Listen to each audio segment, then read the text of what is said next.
Hello guys, in this video I'll show you how you can bypass failed virus detected message when downloading files in Google Chrome.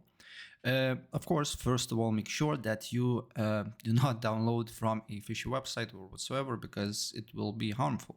But if you know that the website is legit and you for some reason is getting this you're getting this error, that's what you need to do here.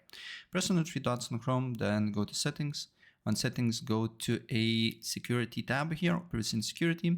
Then you need to go to a security and then select no protection.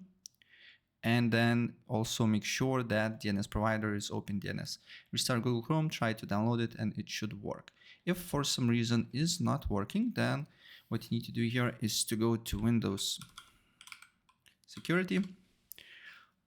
On Windows Security, go to Virus and Threat Protection, and then go to a virus and threat protection settings, and then turn off these two options here, cloud delivered protection and real-time protection. Then restart your computer and your problem should be fixed. So yeah, that's basically it. If I help you out, please press like.